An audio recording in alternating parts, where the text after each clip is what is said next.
Corvallis City Club convened on Monday after a summer break with a program on medical cannabis, which has been legal in Oregon and available for purchase through dispensaries since the first dispensary, the Recreational, opened in Corvallis in April 2014.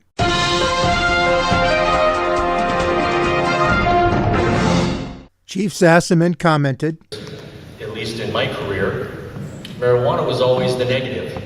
It was always listed as a controlled drug, and federally it still is. And those are some of the challenges that we face in public safety, sort of taking a different look at how marijuana is being introduced into our community. So there's a real mind shift that is occurring within public safety itself." There was a lively conversation on the merits of Measure 91 on the November ballot, essentially making recreational marijuana legal in Oregon. The panel included Corvallis Police Chief John Sassaman, Seth Crawford, OSU sociology professor, along with dispensary owners Kayla Dunham from the Agrestic and Brooke Binder from High Quality Compassion. Interest in this topic was evident as more than 80 people turned out, the largest crowd in the 5 years I have been covering City Club. Chief Sassaman and Professor Crawford advised that neither of them could speak in favor of or against Measure 91 due to their positions as public employees. Brooke Binder, owner of High Quality Compassion, stated that there should be control of cannabis through regulation and taxation. Oregon is one of the largest user populations in the country.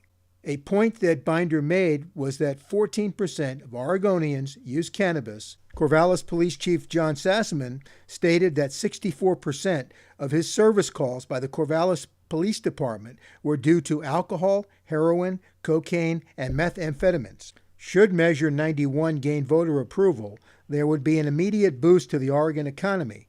The potential tax revenue could be anywhere from $15 million to over $100 million a year. The informal survey conducted at the beginning and end of the session was not statistically valid, more in favor than against, with a fair number of undecided.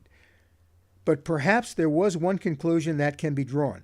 The matter of marijuana legalization in Oregon is a complicated issue with a number of sidebar issues that need to be discussed going forward, not the least of which is how to regulate the sale and who will provide direction and review.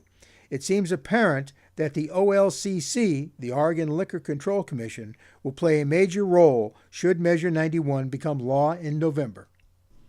This is Corvallis Tidbits. If you like us, then subscribe to us on YouTube, Instagram, Facebook, and Twitter.